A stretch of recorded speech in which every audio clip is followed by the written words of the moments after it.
Kyle Busch leads them off of turn 4. Waiting for that starter to wave the green flag.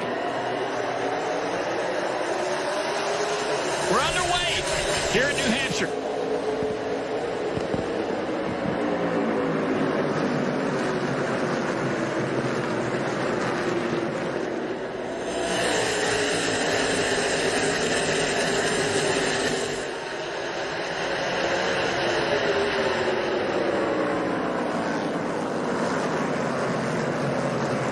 See if Drew using every bit of the racetrack. They did not apply any PJ1 like they have here in years past, but there is still some residual grip there. Just be easy here. Oh, we got a car on the wall. That's 2 cars. Truex. It's Raining in turn 1. It all of a sudden started just started raining really quickly in turn 1. Bunch of the leaders had trouble. Bunch of the guys up front. Kyle Busch leading the race. First one to the corner in the rain. You see the damage. Heavy damage to the 18 car. The 19 of Truex, another Joe Gibbs Toyota. I think Hamlin has some damage too. Some damage on the 42 car. Ross Chastain. Hamlin was backwards down in the middle of 1 and 2. Not sure if he had any contact with any other cars. Yeah, Denny Hamlin said his car is damaged, and it was raining a good lap and a half before that. So that's what all the drivers, of course, are going to talk about when we do have a chance to talk to them. Is it still raining here on pit road?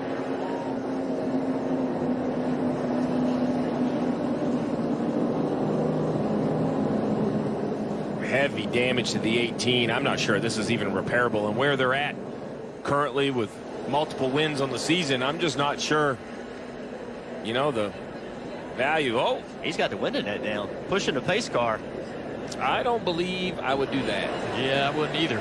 It's definitely going to draw the attention of NASCAR there. I guess some frustration. Let's take a look. We know how this started, why this started, but look at the lack of grip. Yeah, everybody in the corner, way up the track. 4 cars back here with contact.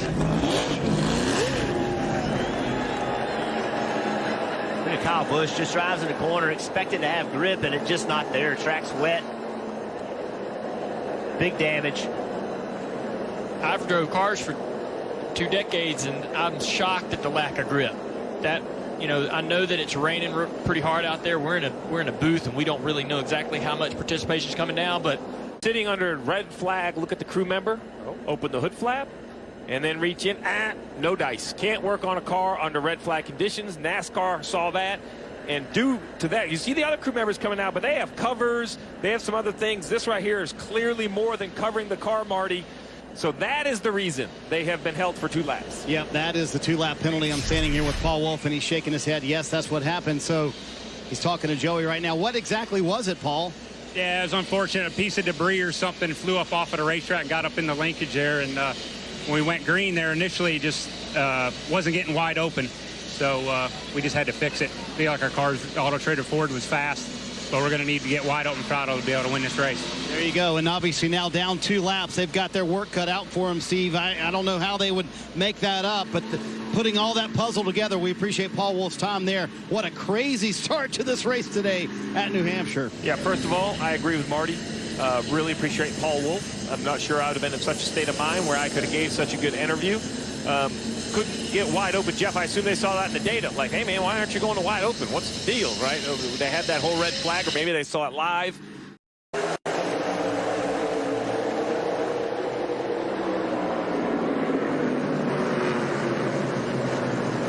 Ross Chastain, 3 wide, entered turn 1 on the apron. Sure did. I've never seen that before. It's going to work out for him, though, down the back straightaway. Lap after lap here. Caution's out on the racetrack. We've got a car spun out on the front straightaway exiting turn 4. 38 car, Anthony Alfredo, got turned around. You see damage to the right front, the left, or the right rear as well. Big break for Joey Logano. We talked about how do you get back in this race if you're the 22 car. Well, unfortunate for Anthony Alfredo. You mentioned it, Junior, big damage, but that will be one of his 2 passes back for the driver of the 22. Yeah, if you're 2 laps down, it's got to get to 1, so right? frustrating trying to get those laps back, but this is going to work out perfectly. And you see Anthony getting loose up underneath Bubba Wallace. Spins himself out. Down the back straightaway, Chase Elliott making a rebound here. We got a spin off turn 2, the 51 car. It's Cody Ware.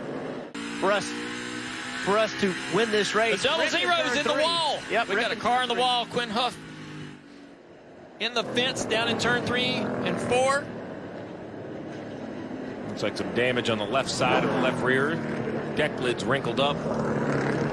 That was the longest green flag run at 45 laps, and Austin Dillon was on pit road. Yeah, that's difficult for Austin. He's going to lose a lap doing that.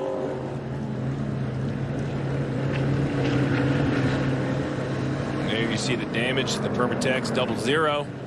Yeah, difficult.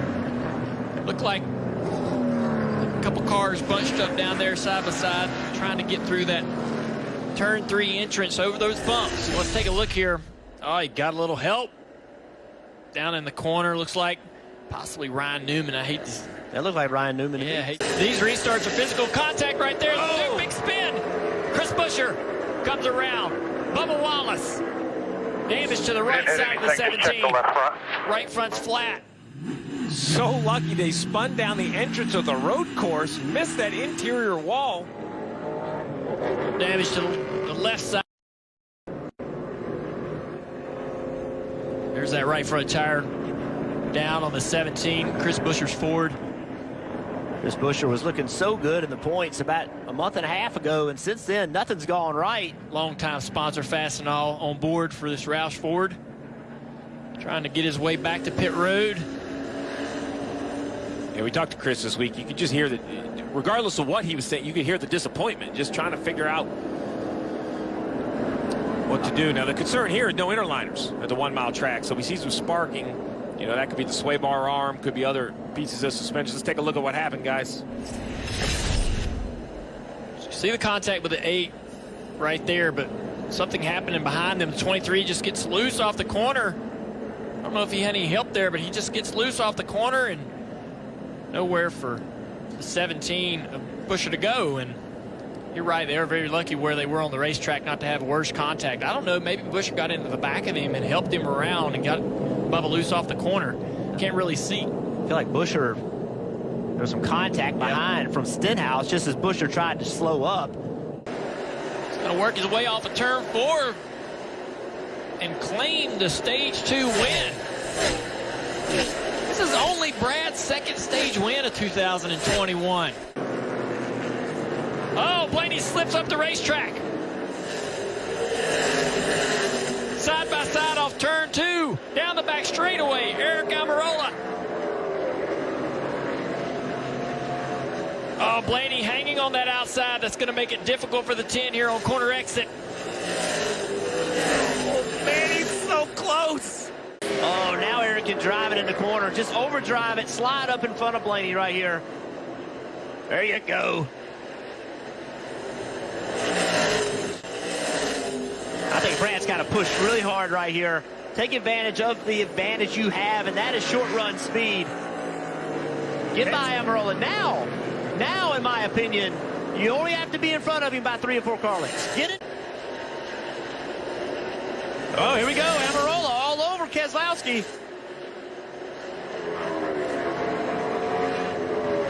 He's got the outside position on Brad down here in turn 3 and 4. Brad gets a little bit loose, loses grip. Up the racetrack he goes. The 10 car into throttle. Corner exit takes that position away. Stenhouse Jr., the next guy in front of Almirola. Eric, at this point, just hit your marks. Think about nothing else. Don't even look in the mirror. The shot heard across the playoff leaderboard. Eric Almirola leads with under 2 laps to go. Gets that car turned off of turn 4. 1 lap to go, presented by Credit One Bank for Eric Almirola down into turn 1. Aiming to get his 3rd career win in his 374th start.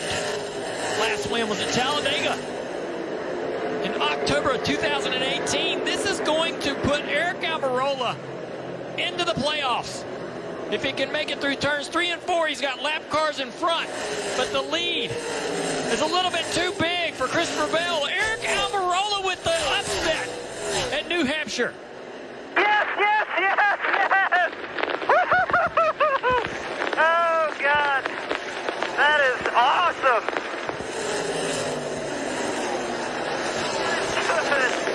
Oh, what a year. Thank you, thank you, thank you, thank you.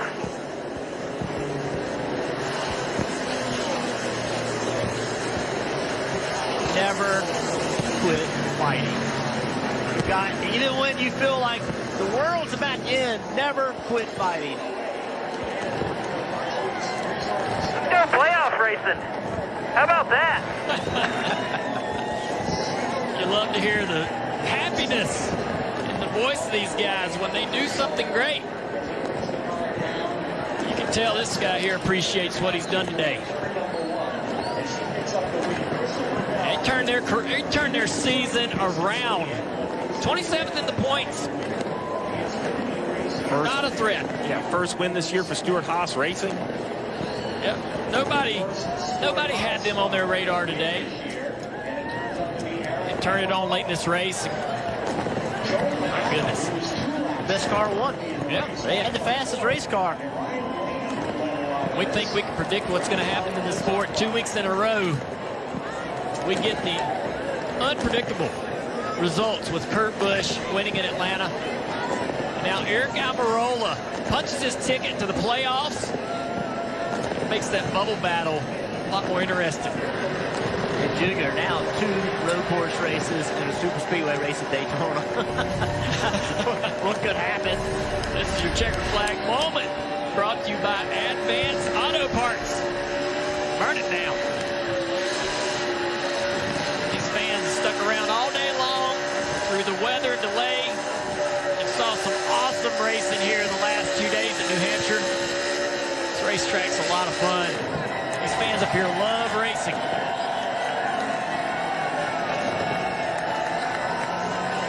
Stuart Haas might be on the uptick here.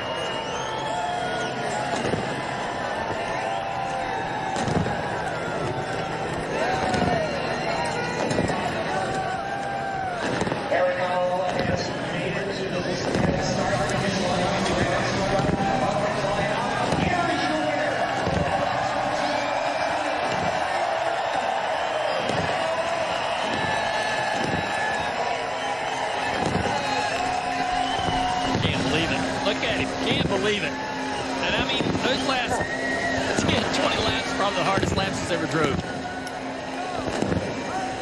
Marty's down there with a winner.